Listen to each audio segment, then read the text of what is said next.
Well, here now to discuss all of these developments, a potential deal on health care, the new media, concerning Susan Rice and much more. Laura Ingraham, she's editor-in-chief of LifeZette, host of one of the country's most popular radio programs, The Laura Ingraham Show. Laura, great to have you with us. Good to see you, Lou. Let's start with The Hill. This is high drama, and we're not entirely sure where we're headed. What do you think?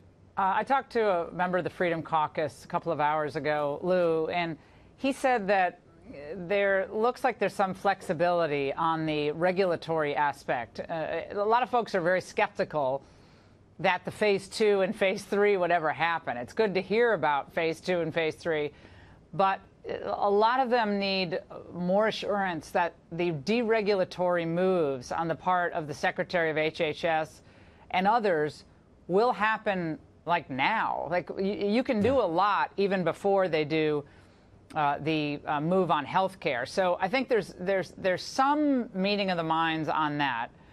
And also there's a sense that any thought there's going to be just a blanket repeal and then the type of like replacement bill I think a lot of the strict libertarians want, I don't think that's going to happen.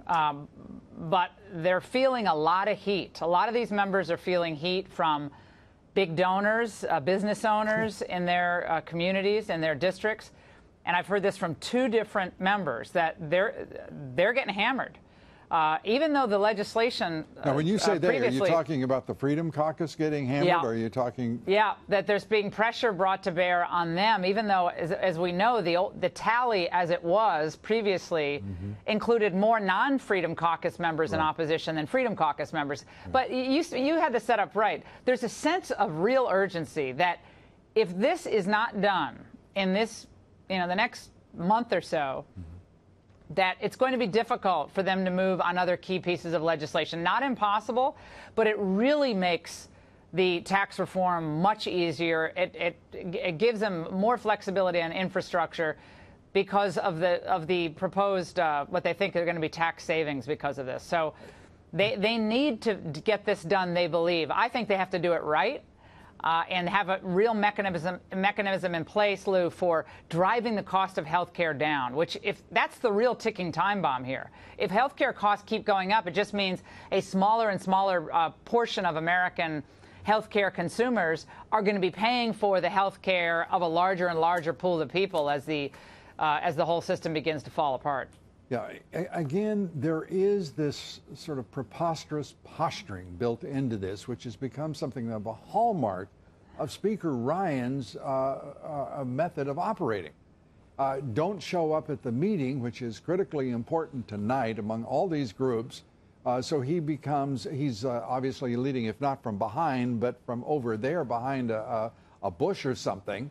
And we still have all of the promises that the president has made: lower premiums, better health care, lower costs of health care. Yeah. We have regular order, and for the first time in 6 years, over 6 years, the right to watch a public hearing take place and see amendments brought forward in what is the rules of regular order. This is a democratic process. This is the way it should be, and they're acting like Nancy Pelosi and Harry Reid, they went to their school of governance. This is a terrible, terrible tone for the leadership to set from the House. They're trying to make amends. The White House is trying to take the lead. But right now, no one can explain what the hell they're doing. Yeah, I mean, I think all these years later, there really is a sense of frustration on the part of just like regular folks who call my radio show or read LifeZette, that this is, to some extent, the gang that can't shoot straight. And I think you could look at the Ryan absence at the meeting tonight, if that's really the case. You can look at it two ways. Maybe that's a good thing because the members feel less pressure from him, or they're resentful toward him, some of them, not all of them. His own popularity has gone down significantly over this process.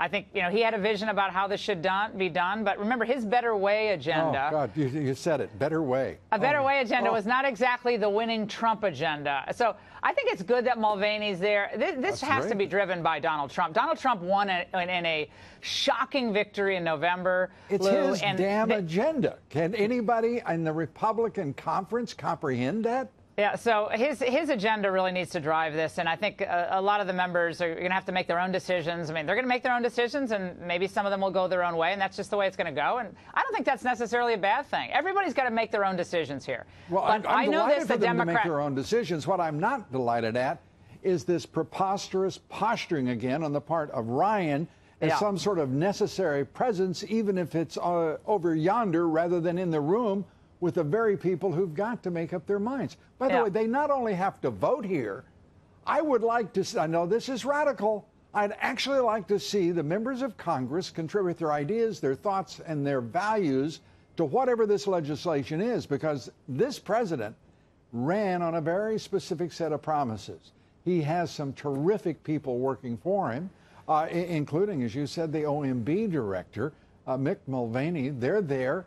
Dr. Tom Price authored I don't know how many bills, but it's time to get behind the president and follow his leadership and do so straightforwardly.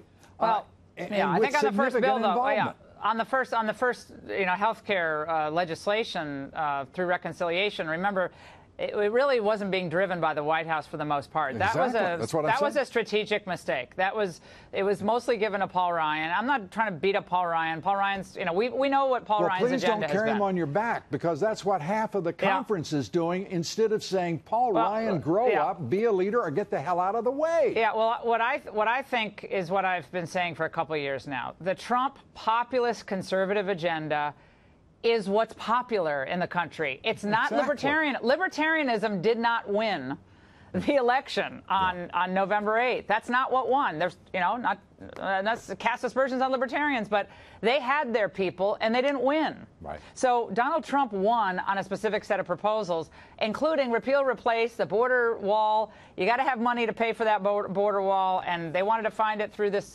repeal. But you got to stay true to what your principles are, and I hope there's some real progress tonight. But I have some severe concerns about what I'm hearing so far. Yeah, they've got a leader. They've got a man in the White House who showed them how to win. Now they need to listen to him and follow him straight ahead. Good stuff, Laura. Thanks. As always, thanks. Laura Ingraham.